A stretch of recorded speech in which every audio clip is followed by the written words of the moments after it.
ஹalleluya praise God. So இன்னைக்கு நம்ம பேசிக் discipleship ட்ரைனிங்கை தமிழில் ஆரம்பிக்கிறோம். ஆம், சீஷத்துவ பயிற்சியினுடைய முதல் லெசன் நம்ம ஆரம்பிக்கிறோம். ரொம்ப ஃபவுண்டேஷனலான டீச்சிங்ஸ் எல்லாம் பார்க்க போகிறோம். ஸோ அதில் முதல் லெசன் என்னவா இருக்க போகுதுன்னா, தேவனுடைய வார்த்தையினுடைய அதிகாரமாக இருக்க போகுது. தேவனுடைய வார்த்தையினுடைய அதிகாரம்னா, அந்த வார்த்தைக்கு உள்ளே இருக்கிற அதிகாரத்தை பற்றி இப்போ நம்ம படிக்க போகிறதில்ல. அந்த வார்த்தை எப்படி அதிகாரத்துவம் வாய்ந்ததாக நம்மளுடைய வாழ்க்கையில் இருக்கணும் அப்படிங்கிற பற்றி தான் நம்ம படிக்க போகிறோம். இன்னொன்று நம்ம இன்னைக்கு இப்போ இந்த லெசன் ஆரம்பிக்கிறோம் இல்லையா, இதுக்கப்புறம் பல லெசன்கள் வரப்போகுது. இது உங்கள் வாழ்க்கையை இம்பேக்ட் பண்ணணும் அப்படின்னா, நீங்கள் அதுதான் சத்தியங்கிறத புரிந்து கொண்டால் மட்டும்தான் அது உங்கள் வாழ்க்கையை மாற்ற முடியும். இதுவும் ஒரு டீச்சிங் அப்படிங்கிற இடத்துல நான் 10 டீச்சிங் கேட்டிருக்கிறேன், 100 டீச்சிங் கேட்டிருக்கிறேன். அதே மாதிரி இதுவும் ஒன்று அப்படிங்கிற இடத்துல இது போகும் அப்படின்னா, இது உங்கள் லைஃப்பை மாற்றுறதுடைய சான்ஸ் ரொம்ப கம்மி. ஸோ ஒரு விஷயத்தை நான் கிளியராக இங்கே எஸ்டாப்ளிஷ் பண்ணணும்னு நினைக்கிறேன். இதுக்கப்புறம் வர லெசன்ஸ் எல்லாவற்றுக்கும் ஒரு ஒரு கார்னர் ஸ்டோனாக, ஒரு மூளைக்கல்லான ஒரு விஷயத்தை இன்றைக்கி நிலைநிறுத்தணும்னு நினைக்கிறேன். என்ன அப்படின்னா, இப்போ நம்ம படிக்க போகிறது எல்லாமே எப்போ யூஸ்ஃபுல்லாக இருக்குன்னா, ஏதோ ஒரு விஷயம் அத்தாரிட்டேட்டிவாக இருக்கணும். அத்தாரிட்டேட்டிவ்னா இதுதான் சத்தியம் அப்படின்னு ஏதோ ஒரு விஷயம் இருக்கணும். தேங்க்ஃபுல்லி, ஆண்டவருக்கு நன்றி, ஒரு விஷயம் இருக்குது அப்படி உலகத்தில். அது என்ன அப்படின்னா, ஆண்டவருடைய வார்த்தை, தேவனுடைய வசனம், நம்மளுடைய பைபிள், நம்மளுடைய பைபிள். அதுதான் சில பேர் திருவிவிலியம்னு சொல்லுவாங்க, ஒருத்தர் ஒரு மாதிரி சொல்லுவாங்க. வசனம்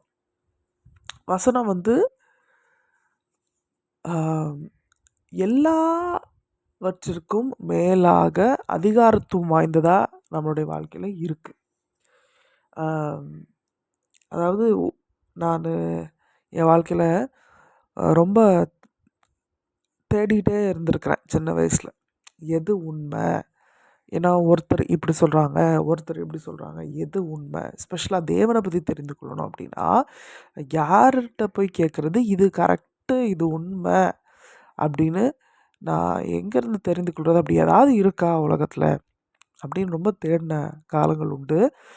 வசனம் தெர் இஸ் அன் அப்சல்யூட், அதாவது இது இது இதை மாற்ற முடியாது.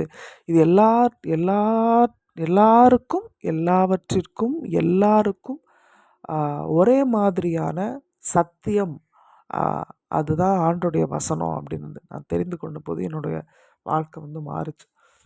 ஸோ நம்ம ஆரம்பிக்கிறதா இருந்தால் ஃபஸ்ட்டு ஒரு விஷயத்தில் நம்ம 2 பேரும் டீல் பேசணும். என்ன அப்படின்னா, நான் பேசுகிறது கரெக்டாக இருக்க வேண்டாம், நீங்கள் பேசுகிறது கரெக்டாக இருக்க வேண்டாம், ஏன் பாஸ்டர் பேசுனது கரெக்டாக இருக்க வேண்டாம், உங்கள் ப்ரீஸ்ட் பேசுனது, உங்கள் பாஸ்டர் பேசுனது கரெக்டாக இருக்க வேண்டாம், என்னுடைய அனுபவங்கள் கரெக்டாக இருக்க வேண்டாம், உங்களுடைய அனுபவங்கள் கரெக்டாக இருக்க வேண்டாம். அப்போ எது தான் கரெக்டாக இருக்கும் அப்படின்னா, தேவனுடைய வார்த்தை கரெக்டாக இருக்கட்டும். Let God be true and every man be a liar. தேவன் உண்மை உள்ளவராக இருக்கட்டும், எல்லா மனிதர்களும் பொய்யர்களாக இருக்கட்டும், பைபிள் சொல்லுது இல்லைங்களா? ஸோ நம்ம எந்த டினாமினேஷன்லேருந்து வேணால் வந்திருக்கலாம். ஆனால் இன்றைக்கி வசனம் ஒன்று சொல்லிட்டா அது உண்மை அப்படிங்கிற இடத்துல நீங்கள் இருப்பீங்க அப்படின்னா, நானும் அங்கே தான் இருக்கிறேன். இங்கேருந்து நம்மளோட பயணம் யூஸ்ஃபுல்லாக இருக்கும். ஆனால் நீங்கள் வந்து இன்னும் வசனமே உண்மையா இல்லையா அப்படிங்கிற இடத்துக்கே இன்னும் வரல அப்படின்னா அது ஒரு தனி செஷனாக நான் தனியாக பண்ண வேண்டியது இருக்கும். இல்லை உங்களுக்கு இன்னும் அது இந்த ரிசர்ச் எல்லாம் நான் பண்ணி இனிதான் கண்டுபிடிக்கணும்னு நினச்சிங்கன்னா நீங்கள் பண்ணிட்டு வாங்க. ஆனால் உங்களுக்கு ஈஸியாக ஒன்று சொல்லிடுறேன். இது என்னுடைய அனுபவம் தான். என்னுடைய அனுபவத்தில் இந்த வார்த்தை உயிருள்ளது, ஆற்றல் வாய்ந்தது. இது என்னோட இந்த இந்த விஷயம் என்னுடைய அனுபவம் மட்டும் இல்லை, வசனமே சொல்லுது. எபிரேயர் 4:12 the word of God is powerful. தேவனுடைய வார்த்தை வந்து வல்லமை உள்ளது, ஆற்றல் மிக்கது, இருபுறமும் கருக்குள்ள பட்டயத்திலும் கூரானதுன்னு பைபிள் சொல்லுது. வசனத்தை பற்றியே சொல்லிக்குது. திரும்ப திரும்ப தேவனுடைய வார்த்தையினுடைய வல்லமையை நம்ம வந்து பார்க்குறோம். பைபிள் முழுக்க பார்க்குறோம். சங்கீதம் 119 பார்த்தீங்கன்னா அது ஆண்டோடைய வசனத்தை பற்றி மட்டுமே எழுதியிருப்பாங்க, அந்த ஃபுல் சாப்டர். நீங்கள் அதெல்லாம் படிக்கலாம். ஆதியாகமம் முதல் அதிகாரத்தை படிக்கலாம். எப்படி தேவனுடைய வார்த்தை இந்த உலகங்கள்லாம் உருவாக்குச்சு அப்படிங்கிறத. ஒரு சில பேர்த்துக்கு நிறைய டவுட்லாம் இருக்குது. பைபிளை மனுஷன் தானே எழுதுனா, அதை எப்படி நம்புறது அப்படின்னு சொல்லிட்டு உங்களுக்காக தான் இந்த வார்த்தை. திமோத்தி எடுத்துக்கோங்க. 2 திமோத்தி 3:16 நினைக்கிறேன். 2 திமோத்தி 3:16 பாலா பாபா ஷீலா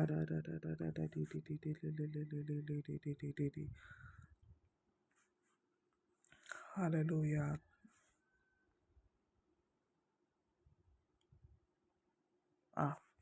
தேவ வாக்கியங்கள் எல்லாம் தேவ ஆவியினால் அருளப்பட்டிருக்கிறது. தேவனுடைய மனுஷன் தேறினவனாகவும் எந்த நற்கிரியையும் செய்ய தகுதி உள்ளவனாயும் இருக்கும்படிக்கு அவைகள் உபதேசத்திற்கும் கடிந்து கொள்ளுதலுக்கும் சீர்திருத்துதலுக்கும் நீதி படிப்பிக்குதலுக்கும் பிரயோஜனம் உள்ளவைகளாய் இருக்கிறது. ரைட். ஸோ நான் இங்கே ஹைலைட் பண்ண விரும்புகிறது வந்து 16ஆம் வசனம். தேவ வாக்கியங்கள் எல்லாம் தேவ ஆவியினால் அருளப்பட்டு இருக்கிறது. தேவ வாக்கியங்கள் எல்லாம் தேவ ஆவியினால் அருளப்பட்டு இருக்கிறது. ஹல்லேலூயா. ஸோ இது ஒரு முக்கியமான விஷயம் நம்ம புரிந்து கொள்ள வேண்டியது. எல்லா தேவ வாக்கியங்களும் தேவ ஆவியினால் அருளப்பட்டிருக்குது அப்படின்னு பைபிள் சொல்லுது. ஸோ இதில் அதாவது எனக்கு கண்டிப்பாக தெரியும், வசனங்களை எடுத்து புரட்டி அது என்ன வருதோ அதிலிருந்து அதை வெளியெடுத்து தேவனை ஒரு வில்லன் மாதிரி காமிக்கிற ஒரு பெரிய குரூப் இருக்குது. அதுக்கு பின்னாடி பிசாசு இருக்கிறான். அதெல்லாம் ஒரு பக்கம் இருக்குது, அதெல்லாம் இல்லைன்னு சொல்கிறதுக்கு இல்லை. நம்ம அதை வந்து போக போக நம்ம வசனத்தை வந்து சரியாக பகுத்தறிகிறதுக்கு தேவன் நமக்கு உதவி செய்வார். நம்ம படிக்கும்போது நமக்கு அதெல்லாம் தெரிஞ்சிடும். ஆனால் அதுக்காக பைபிளே உண்மை கிடையாது, அது வந்து மனுஷன் எழுதுனது, அதில் எவ்வளோ உண்மை இருக்குதுன்னு தெரியாது அப்படிங்கிற இடத்துக்கு நான் போக முடியாது. ஏன்னா 2 திமோத்தி 3:16 தெளிவாக சொல்லுது, எல்லா வேத வாக்கியங்களும் தேவ ஆவியானவரால் இன்ஸ்பயர் பண்ணப்பட்டிருக்கு, ப்ரீத் பண்ணப்பட்டிருக்குன்னு எழுதியிருக்கு. அதாவது தமிழில் எப்படி எழுதியிருக்கு பாருங்கள். தேவ ஆவினால் அருளப்பட்டு இருக்கிறதுன்னு எழுதியிருக்கு. இங்கிலீஷில் எப்படி எழுதியிருக்காங்கன்னா, ஆல் ஸ்கிரிப்சர் இஸ் காட் ப்ரீத்டுன்னு எழுதியிருக்காங்க. காட் ப்ரீத்டுனா தேவ ஆவியானவரால் எப்படி சொல்ல, அவருடைய மூச்சு அதில் இருக்கான்.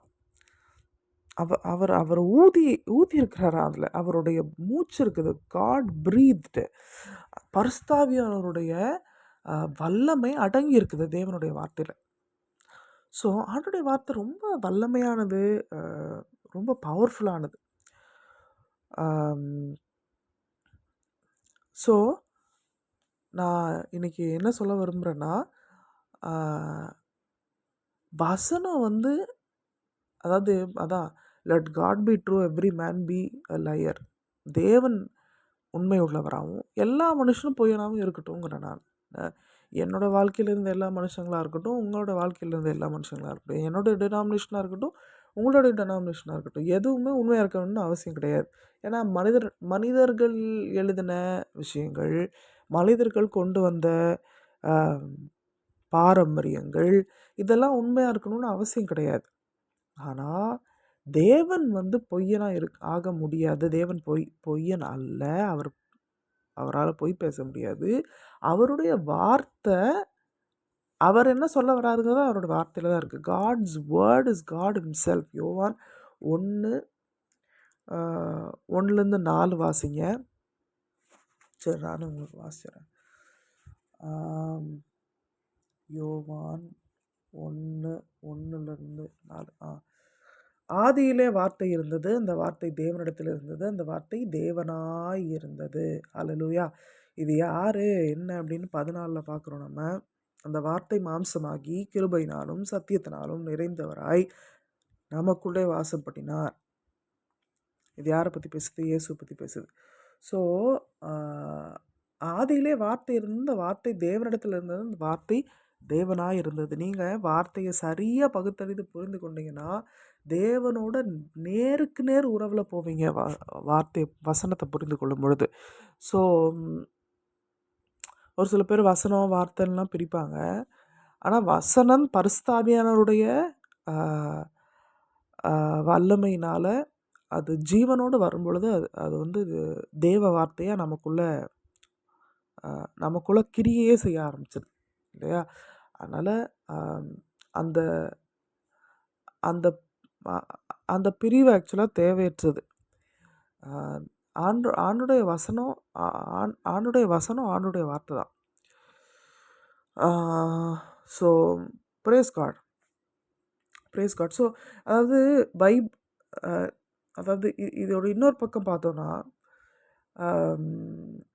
ஒரு சில பேர் வந்து என்ன நினைப்பாங்கன்னா, பிசாசை வந்து ஓட்டணும் அப்படின்னா பைபிள் போதும் அப்படின்னா, பைபிளை வந்து தலைமாட்டில் வச்சு படுத்திருப்பாங்க, கட்டி பிடிச்சிப்பாங்க. இல்லை அதுக்கு ஒரு ஆல்டர் கட்டி ரொம்ப பத்திரமா அங்கே வச்சுருப்பாங்க. அதுக்கு ஒரு பெரிய என்ன சொல்கிறது, அதுக்கு பெரிய டெக்கரேஷன்லாம் மரியாதைலாம் கொடுத்து. இப்படிலாம் இருந்தால் பைபிள் வந்து நம்ம படத்துலேயே பார்ப்போமே, இந்த பிசாசு வரும், பைபிளை வந்து அப்படியே கையில் வச்சு அப்படியே காமிப்பாங்க. அந்த உடனே பிசாசு வந்து அதுக்கு ஏதோ அந்த பைபிளை பார்த்து பயங்கிற மாதிரி. பைபிளுங்கிற புக்கை பார்த்து இல்லை அவனுக்கு பயம். அதில் இருக்கிற வார்த்தை உங்களோட இருதயத்தில் போனால் அவனுக்கு அப்போ தான் பயம். ஸோ புக்கு கட்டி பிடிச்சிட்டு படுக்கிறது, தலைமாட்டில் வச்சுட்டு படுக்கிறதெல்லாம் வந்து பிசாசுக்கு வந்து ஒன்றுமே பண்ணாது. அதை பத்திரமா ஷெல்ஃபில் வைக்கிறது அவனுக்கு ஒன்றுமே பண்ணாது. நான் வந்து தேவனுடைய வார்த்தை வசனம்னு சொல்கிற வார்த்தை என்னென்னா உங்கள் இருதயத்தில் போகிற வார்த்தை. அதுதான் வேலை பார்க்கும். அதுதான் பிசாசுக்கு த்ரெட்டு. அதுதான் உங்களோட வாழ்க்கையை மாற்ற போகுது. ஹல்லேலூயா. எக்ஸாம்பிளுக்கு இப்போ ஒரு விதை ஒரு ரொம்ப டப்புன்னு முளைக்கிற ஒரு விதைன்னே வச்சுக்கோங்களேன். அந்த விதையை கொண்டு போய் இப்போ நான் உங்கள் கிச்சன் கவுண்டரில் வச்சுட்டீங்க. வச்சுட்டு ஒரு 10 நாளில் வெண்டைக்காய் தான் வச்சுக்கோங்க. 10 நாளில் வெண்டைக்காய் வந்துருச்சான்னு 10 நாள் கழித்து போய் பார்த்தீங்கன்னா வருமா வெண்டைக்காய்? வராது. ஏன்னா அந்த விதை இன்னும் உங்கள் கவுண்டரில் தான் இருக்குது. அது நீங்கள் போய் விதைச்சா தான் வரும். அதே மாதிரி பைபிள் ஃபுல்லாக வசனம் இருக்குது, ஃபுல்லாக விதை. It's a pack of seeds. அந்த விதையை நீங்கள் வந்து உங்கள் இருதயத்தில் விதைக்கணும். அப்போ தான் அதில் இருக்க ஜீவன் ரிலீஸ் ஆகும். இல்லாமல் அது வந்து வெறும் பைபிளுக்குள்ளே இருக்குன்னா அது வந்து உங்களுக்கு பிரயோஜனமாக இருக்காது. அந்த வார்த்தையில் இருக்கிற பவர் நம்ம குறைக்கவே முடியாது. ஆனால் உங்கள் வாழ்க்கைக்கு பிரயோஜனமாக இருக்குன்னா அது உங்களுடைய இருதயத்துக்குள்ளே போகணும். Right? Praise God. So hallelujah. So நான் திரும்ப எங்கே வரேன்னா, ஆண்டருடைய வார்த்தை வந்து நம்மளுடைய வாழ்க்கையில் அதிகாரத்துவம் வாய்ந்ததாக இருக்கணும். அதுக்கே அதிகாரம் இருக்குது. வசனத்துக்கு வார்த்தைக்கே அதிகாரம் இருக்குது. அது வேறு. நான் என்ன சொல்கிறேன்னா உங்களுடைய லைஃப்பில் அதுக்கு அதிகாரம் இருக்கணும்னு சொல்ல வரேன். நீங்கள் அதுக்கு அதிகாரத்துவம் கொடுத்து வச்சுருக்கணும். இது என்னுடைய வாழ்க்கையில் முக்கியமான பங்கு வகிக்கிற என்னுடைய முக்கியமானன்னு சொல்கிறத விட எல்லாத்த விட முக்கியமான பங்கு இதுக்கு தான் இருக்குது.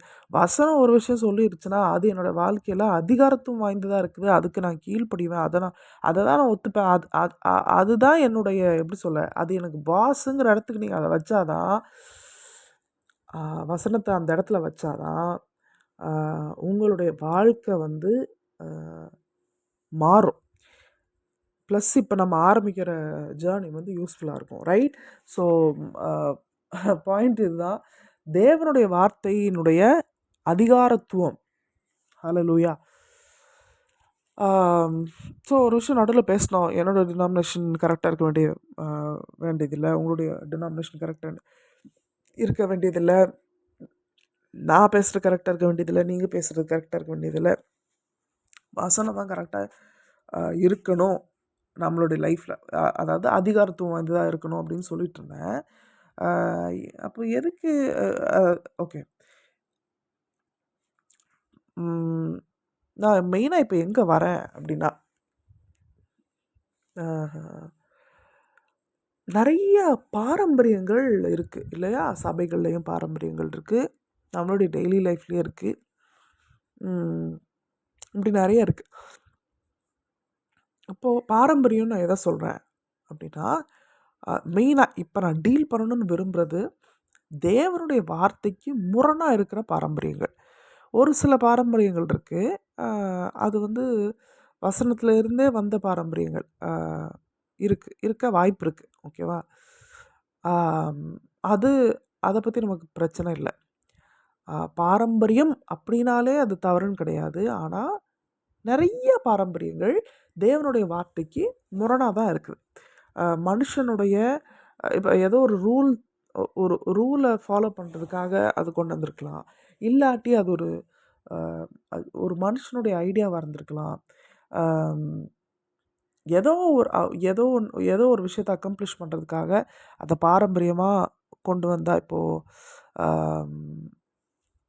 ஒரு சில பேகன் ட்ரெடிஷன்ஸ், வேறு ஹிந்து ட்ரெடிஷன்ஸ்னு சொல்கிறேனே, க்ளீனிங்க்கெல்லாம் ஏதோ ஒரு எனக்கு ரொம்ப டீட்டெயில்ஸ் தெரியாது, ஆனால் சுத்தத்துக்கும் ஏதோ ஒரு கடவுளை அவங்க இது பண்ணி வச்சுருப்பாங்க, கனெக்ட் பண்ணி வச்சுருப்பாங்க. இது சுத்தமாக இருந்தால் இந்த சாமி வரும், அப்படி இப்படிலாம் கனெக்ட் பண்ணி வச்சுருப்பாங்க. என்ன மேட்டர்னா, நான் அசியூம் பண்ணுறேன், என்ன மேட்டர்னா, ஒரு சுத்தமாக இருக்கணும், அது வந்து அவங்க எக்ஸ்பெக்ட் பண்ணுற அவுட்கம்மை. அது வந்து சும்மா சொன்னால் செய்ய மாட்டாங்க. அதனால் இதுக்கு ஒரு கடவுளை அப்படியே இது பண்ணிட்டா, அது கடவுளோட கனெக்ட் பண்ணிட்டா சரி, அதுக்கு பயந்து பண்ணுவாங்க அப்படிங்கிற மாதிரி இந்த பாரம்பரியம் வந்திருக்க வாய்ப்பு இருக்குது, ஓகேவா? வாய்ப்பு இருக்குது, தெரியல இந்த மாதிரி. ஆனால் இந்த மாதிரி சபைகளில் நிறைய இருக்குது, சொன்னால் செய்ய மாட்டாங்கிறதுக்காக அதுக்குள்ளே ஒரு பாரம்பரியத்தை வச்சு பண்ணுறது. இதில் என்ன டேமேஜ்? அப்போ வாதத்துக்குன்னு வந்தோம் அப்படின்னா, என்ன அட்லீஸ்ட் வேலை நடக்குதுல்ல, அதையாவது செய்கிறாங்கல்ல, க்ளீனாக பண்ணுறாங்கல்ல. அப்போது ஒரு நல்ல வேலை நடக்குது தானே, இதில் என்ன உங்களுக்கு பிரச்சனை அப்படின்னு நீங்கள் கேட்டிங்கன்னா, எனக்கு என்ன பிரச்சனைனா, இதுக்கு மத்தியில், இதுக்கு நடுவில், ஆன் த வே எது அடி வாங்குதுன்னா, தேவனை குறித்த அறிவு அடி வாங்குது. அது எனக்கு பெரிய பிரச்சனை. Brace God. ஹோசியா 4:6 சொல்லுது, என்னுடைய மக்கள் அறிவின்மையினால் சங்காரமாகிறார்கள். அறிவின்மைனா ஜென்ரல் நாலேஜ் பற்றி பேசலை, இங்கே உலக அறிவை பற்றி, உலகத்தில் என்ன நடக்குது இங்கே, அதாவது பொது அறிவை பற்றியெல்லாம் இந்த அறிவு இங்கே அதை பற்றி பேசலை. எந்த அறிவில்லாததுனால சங்காரம்னா அழிந்து போகிறார்கள். எந்த அறிவில்லாததுனால அழிந்து போகிறார்களாம், தேவனை குறித்த அறிவில்லாததுனால. இன்னும் ப்ரிசைஸாக, இன்னும் கரெக்டாக சொல்லணும்னா, தேவனை குறித்த சரியான அறிவு இல்லாததுனால அழிந்து போகிறார்களாம். அப்போது தேவனை குறித்த அறிவு சரியாக கொடுக்கப்படலை, சரியாக இல்லை அப்படின்னா அந்த இடத்துல அழிவு இருக்கும். ஹல்லேலூயா.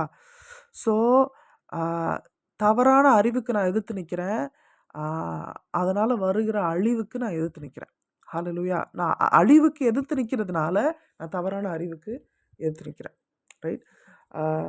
இன்னொன்று, தேவனை குறித்த சரியான அறிவு இருந்தால் மட்டும்தான் தேவன் நமக்காக வைத்திருக்கிற திட்டங்களாக இருக்கட்டும், அவர் நமக்காக வைத்திருக்கிற ஆசீர்வாதங்கள், நமக்காக வைத்திருக்கிற சுதந்திரம், இது எல்லாவற்றையும் நாம் வந்து அனுபவிக்க முடியும். அவரை குறித்த சரியான புரிதல் இல்லைன்னா நம்மளால் அதுக்குள்ளே போகவே முடியாது. இதை அதிக லெவலில் தடுத்து நிறுத்துகிற ஒரு ஒரு பெரிய ப்ராப்ளம், ஒரு பெரிய பிரச்சனை அப்படின்னா அது வந்து மனுஷனுடைய பாரம்பரியம். நான் சொல்லலை.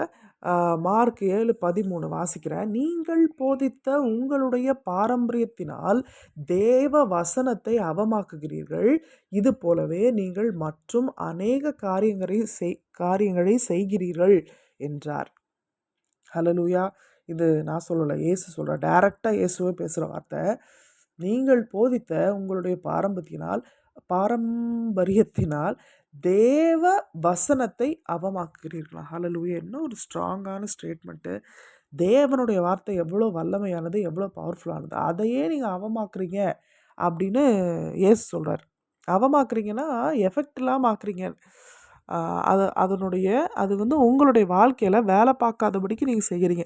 தேவனுடைய வார்த்தையை பை இட் செல்ஃப், அதனுடைய வல்லமையோ அதிகாரத்தையோ அது என்ன செய்ய முடியுமா? பை இட் செல்ஃப் நம்ம குறைக்க முடியாது. ஆனால் உங்கள் வாழ்க்கையில் குறைக்க முடியும். எப்படி குறைக்க முடியும்? சுத்தமாக வேலையே பார்க்காத அளவுக்கு பண்ண முடியும். எப்படின்னா உங்களுடைய பாரம்பரியத்தினால. சும்மா எக்ஸாம்பிளுக்கு சொல்கிறேன். மார்க் 16 18 இது எத்தனை நாள் படிச்சிருப்போம் நம்ம. நான் சின்ன வயசுலேருந்து எனக்கு தெரிஞ்சு படிச்சிருப்பேன், நிறைய தடவை படிச்சிருப்பேன். என்ன சொல்லுது, ஷார்ட்டாக சொல்லணும்னா நீங்கள் போய் ஹோம்ஒர்க் பண்ணுங்கள், இதை எடுத்து படிங்க. விசுவாசிகள் நோயாளிகள் மீது 18ஆம் வசனம், விசுவாசிகள் நோயாளிகள் மீது கைகளை வைக்கும் பொழுது அவர்கள் சொஸ்தமாவார்கள். சொஸ்தமாகறவங்களாம் சரியாயிருவாங்க. அதாவது விசுவாசிகள் வந்து நோயாளிகள் மீது கை வச்சாங்கன்னா அவங்க சரியாயிருவாங்களாம். இதுதான் பைபிள் சொல்லுது. இப்போது எனக்கு சொல்லி கொடுக்கப்பட்ட பாரம்பரியங்கள், நீ ஒரு ஆள் மேலே கை வச்சு ஜெபிக்கணும் அப்படின்னா நீ உன்னை பரிசுத்தப்படுத்தியிருக்கணும், இத்தனை நாள் ஜோம் பண்ணியிருக்கணும், இவ்வளோ நாள் ஃபாஸ்டிங் பண்ணியிருக்கணும், இத்தனை நாள் இது பண்ணியிருந்துருக்கணும், பாவம் இல்லாமல் இருக்கணும். அதுக்கப்புறம் இது யார் மூலமாலாம் நடக்கும் அப்படின்னா, இவ்வளவும் பண்ணதுக்கப்புறமும் யார் மூலமாக நடக்கும்னா போதகர்கள் மூலமாக, அபிஷேகம் பண்ணப்பட்டவர்கள் மூலமாக, ப்ரீஸ் மூலமாக, இப்படி ஒரு சில சாரார் மூலமாக தான் நடக்குங்கிறதெல்லாம் நான் கேட்டிருக்கிறேன். அப்போது இந்த வசனத்தை வாசிக்கும் போது நான் அதை வச்சே படிக்கிறேன். புரியுதுங்களா? அதனால் எனக்கு இது வந்து இது எனக்கு என்னை பற்றி தான் பேசுதுங்கிறது 16 வருஷம் தெரியாதனால நான் அதை யூஸே பண்ணலை. ஹல்லேலூயா. ஆனால் என்னைக்கு எனக்கு தெரிஞ்சதோ அந்த நாளில் இருந்து இந்த நாள் வரைக்கும் நான் வந்து நூற்றுக்கணக்கான, இன்னும் சொல்லணும்னா 1000க்கு மேற்பட்ட மிரக்கிள் பார்த்துருக்குறேன். இந்த ஒரு 10 வருஷத்துக்கு மேலே இருக்கும், 10 இயர்ஸ்க்கு மேலே இருக்கும். 10 ஆக்சுவலாக 2010 எனக்கு என்கவுண்டர் ஆச்சு. அப்போ 14 இயர்ஸ் ஆயிடுச்சு. அப்போலேருந்து இப்போ வரைக்கும் பல வருடங்கள், பல ஹீலிங்ஸ் மிரக்கிள்ஸ் பார்த்துருக்குறேன். இந்த ஒரு வார்த்தை தெளிவாக புரிஞ்ச உடனே, ஏன் அந்த பாரம்பரியத்தை எடுத்து விட்டோன்னே வசனம் வந்து தெரியுது, கண்ணு தெரியுது. இத்தனை நாள் இதே தான் படித்தோம். ஆனால் உள்ள பாரம்பரியத்தை நம்மளாக வச்சு படித்ததுனால அது ஏன்னா அது போதிக்கப்பட்டுச்சு, அதை நம்ம கேட்டுட்டோம், அதை உண்மைன்னு நினைக்க ஆரம்பிச்சிட்டோம். இப்போ நான் என்ன சொல்கிறேன்னா, ஏதோ உங்கள் வாழ்க்கையில் ஒரு விஷயம் உண்மையாக இருக்கணும்னா அதுக்கு தகுதியான இடம் எது கொடுக்க முடியும் அப்படின்னா வசனத்துக்கு மட்டும் தான் கொடுக்க முடியும். ஏன்னா அது உண்மையாகவே உண்மை. It is really true. So ஆமாம். அதனால் நீங்கள் பாரம்பரியத்தெல்லாம் எதுக்கு டச் பண்ணிட்டு நீங்கள் பாட்டுக்கு வசனத்தை பேசிட்டு போங்கன்னா உங்களுக்கு அது யூஸ்ஃபுல்லாக இருக்காது, யாருக்குமே யூஸ்ஃபுல்லாக இருக்காது. ஹல்லேலூயா. ஸோ ஏன்னா வசனம் புரியணும் அப்படின்னா அதுக்கு வழியில் நீங்கள் அந்த வழியில் அதை தடுத்து நிறுத்துகிற, உங்களுடைய இருதயத்தில் தடுத்து நிறுத்துகிற பாரம்பரியங்கள் டீல் பண்ணப்பட்டால் தான் உங்களுக்கு அந்த வார்த்தை வந்து புரியும். ரைட். ஸோ இன்றைக்கி யார் இது வரைக்கும் உங்கள் வாழ்க்கையில் உண்மையாக இருந்தாங்களோ இல்லையோ, இன்றைக்கி நீங்கள் ஒரு முடிவு எடுக்க வேண்டியது அவசியமாக இருக்குது. தேவனுடைய வார்த்தை என்னோடய வாழ்க்கையில் உண்மையாக இருக்கும், மித்தது எல்லாமே என் வாழ்க்கையில் உண்மையாக இருக்கணுங்கிற தேவை இல்லைங்கிற இடத்துக்கு நீங்கள் வந்துட்டீங்க அப்படின்னா உங்களுடைய வாழ்க்கை ஏற்கனவே வெளிச்சமாக ஆக ஆரம்பிச்சிருச்சு. ஹல்லேலூயா. இன்னும் ஒரே ஒரு வசனத்தை வச்சு நான் முடிக்கிறேன். ரொம்ப முக்கியமான ஒரு டிஸ்கஷன் இது. மத்தேயு 4:1 அப்பொழுது இயேசு பிசாசினால் சோதிக்கப்படுவதற்கு ஆவியானவரால் வனாந்திரத்துக்கு கொண்டு போகப்பட்டார். அவர் இரவும் பகலும் 40 நாள் உபவாசமாய் இருந்த பின்பு அவருக்கு பசி உண்டாயிற்று. அப்பொழுது சோதனைக்காரன் அவரிடத்தில் வந்து, நீர் தேவனுடைய குமாரனே ஆனால் இந்த கல்லுகள் அப்பங்களாகும்படி சொல்லும் என்றார். அவர் பிரதியுத்தரமாக, மனுஷன் அப்பத்தினாலே மாத்திரமல்ல, தேவனுடைய வாயிலிருந்து புறப்படுகிற ஒவ்வொரு வார்த்தையினாலும் பிழைக்கிறான் என்று எழுதியிருக்கிறது. அப்பொழுது பிசாசு அவரை பரிசுத்த நகரத்துக்கு கொண்டு போய் தேவாலயத்து உப்பரிகையின் மேல் அவரை நிறுத்தி, நீர் தேவனுடைய குமாரனே ஆனால் தாழ குதியும், ஏனெனில் தம்முடைய தூதர்களுக்கு உம்மை குறித்து கட்டளையிடுவார்.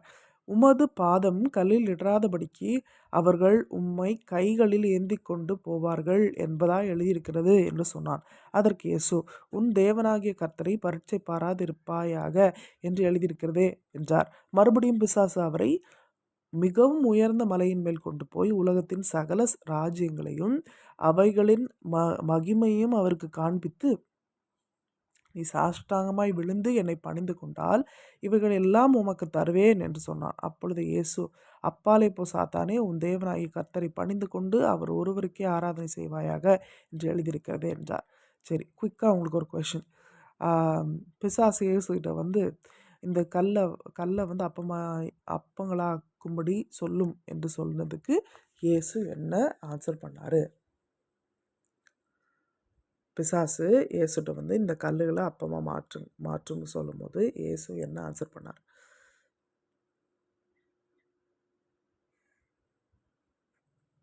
ஓகே, நான் சொல்கிறேன், நீங்கள் என்ன ஆன்சர் சொல்லியிருப்பீங்க.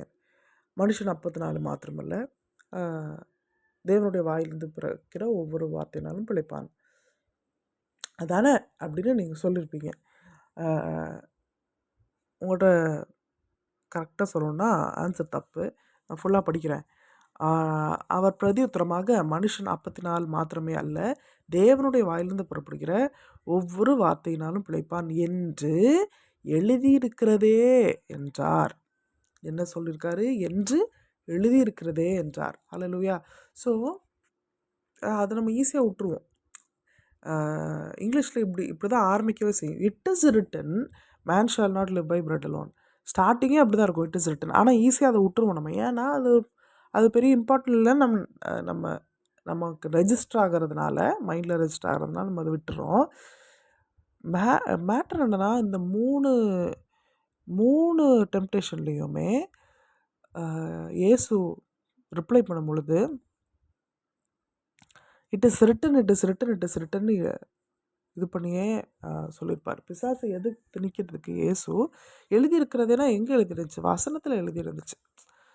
புதிய உடன்படிக்கை, புதிய ஏற்பாடு வேணால் அப்போதைக்கு இல்லாமல் இருக்கலாம். அந்த டைம்லேயும் ஸ்கிரிப்சர்ஸ் இருந்துச்சு, வசனங்கள் இருந்துச்சு. இயேசு வசனத்தை படித்து தேர்ந்தவராக இருந்தார். வசனத்தில் தீர்க்கதரிசிகள் புத்தகம், இந்த தோரான்னு சொல்கிற முதல் 5 புத்தகங்கள் இதெல்லாம் இருந்துச்சு. இயேசு இதெல்லாம் படித்து தேர்ந்தவராக இருந்தார். அப்போது பிசாசு எதிர்த்து வரும் பொழுது, பிசாசு ஒரு சோதனையோடு வரும் பொழுது அதை இயேசு எப்படி எதிர்த்து நிற்கிறாரு அப்படின்னா, வசனத்தை வச்சு தான் எதிர்த்து நிற்கிறாரு. ஹல்லேலூயா. ஸோ தேவனே மனித குமாரனா ஆனபோது, அவரே வார்த்தையான தேவன், அவரே பிசாசு வந்து சோதனை கொண்டு வரும் பொழுது எப்படி எதிர்த்து நிற்கிறாரு அப்படின்னு கேட்டால், வசனத்தை வச்சு எதிர்த்து நிற்கிறார். ஸோ இது வந்து ரொம்ப முக்கியமாக நம்ம புரிந்து கொள்ள வேண்டிய விஷயம். ஓகே, இப்போது நாளைக்கு உங்களுக்கு ஒரு டெம்ப்டேஷன் வருது, ஒரு சோதனை வருது பிசாசுட்டு இருந்து அப்படின்னா, நீங்கள் இந்த ப்ரீச்சர் சொன்னாங்க அதனால் பிசாசே போ, இந்த பாஸ்டர் சொன்னாங்க, இல்லை நானே சொன்னேன்னு அப்படியெல்லாம் என் பேரை சொல்லியோ இல்லை யார் பேரை சொல்லியோ உங்களால் பிசாசை ஏற்று நிற்க முடியாது. அவங்க சொன்னாங்க, இவங்க சொன்னாங்க, உங்களுக்கு இது சத்தியம் தெரிஞ்சால் மட்டும்தான் ஏற்று நிற்க முடியும். அது எப்படி நீங்கள் இயேசு அதை எப்படி ஹேண்டில் பண்ணுறான்னு பாருங்களேன். எழுதி இருக்கிறதே அப்படிங்கிறாரு. நீங்கள் அவனை எதிர்த்து நிற்கணும்னா முதல்ல எழுதி இருக்கிறதேன்னு சொன்னால் தான் அவனை ஏற்று நிற்க முடியும். ஹல்லேலூயா. அவனுக்கு அவன் வாழ்க்கையிலேயே வலிக்கிற ஒரே ஒரு விஷயம் வந்து ஆண்டோடைய வார்த்தை தான். தேவனுடைய வார்த்தை மட்டும்தான் அவனுக்கு வலிக்கும், வேறு எதுவுமே அவனுக்கு வலிக்காது. நீங்கள் அவனை எதிர்த்து நிற்கணும் அப்படின்னா வசனத்தை உங்களுடைய வாழ்க்கையில் அதிகாரத்துவமாக வைக்காமல் அவனை எதிர்த்து நிற்கவே முடியாது. அவனோட சோதனையை நீங்கள் ஜெயிக்கணும் அப்படின்னா கட்டாயம் வசனம் நம்முடைய இருதயத்தில் இருக்கணும். ஆமென். ஸோ இன்றைக்கி உங்களுக்கு புரிஞ்சிருக்கும்னு நினைக்கிறேன். தேவனுடைய வார்த்தை எவ்வளவு முக்கியமானது நம்ம வாழ்க்கையில், அது எவ்வளோ அதிகாரத்துவம் வாய்ந்ததாக இருக்கணும் நம்மளுடைய லைஃப்பில் அப்படிங்கிறது. ஸோ கடைசியாக நான் சொல்லி முடிக்கிறேன். நம்மளுடைய என்டையர் டிஸ்கஷன் இதுக்கு மேலே வரப்போகிறதுக்கு தேவனுடைய வார்த்தை தான் பேசிஸ் ஆஃப் அத்தாரிட்டியாக இருக்கும். அதுதான் நம்மளோட அதிகாரத்துவமாக இருக்கும். அதுதான் நம்மளோட பாஸாக இருக்கும். வசனம் சொல்லிருச்சு அப்படின்னா நானும் அக்ரி பண்ணுவேன், நீங்களும் அக்ரி பண்ணுவீங்கன்னு விசுவாசிக்கிறேன். ஸோ நான் ஜெபிச்சு முடிக்கிறேன். ஆண்டவரே நன்றி. இன்றைக்கி நாங்கள் கேட்ட வார்த்தைகள் எங்களுக்கு பிரயோஜனம் உடையதாயும், ஆண்டவரே கனி கொடுக்குறதாயும் எங்களோட வாழ்க்கையில், எல்லாவற்றுக்கும் மேலாக உங்களுடைய வார்த்தை எங்களுடைய வாழ்க்கையில் அதிகாரத்துவம் வாய்ந்ததா இருக்க போகிறதுக்காக நன்றி ஆண்டவரே. நீங்கள் சொன்னால் உங்களுடைய வார்த்தையில் நாங்கள் பார்த்துட்டா ஆண்டவரே, அதுதான் எங்களுடைய வாழ்க்கையினுடைய பாஸாக இருக்க போகிறதுக்காக, எஜமானனாக இருக்க போகிறதுக்காக நன்றி ஆண்டவரே. நன்றி நன்றி. எங்களுடைய இருதயத்தையும் மனக்கண்களையும் நீங்கள் திறந்து காண்பிக்க போகிறதுக்காக நன்றி. நாங்கள் கற்றுக்கொள்ள போகிற வருகிற நாட்களில் கற்றுக்கொள்ள போகிற சத்தியங்களுக்காக, அதை நீங்கள் எங்களுக்கு புரிந்து கொள்ள வைக்க போகிறதுக்காக, எங்களுடைய வாழ்க்கை மாற போகிறதுக்காக நன்றி ஆண்டவரே. இயேசுவின் நாமத்தில் ஆமென்.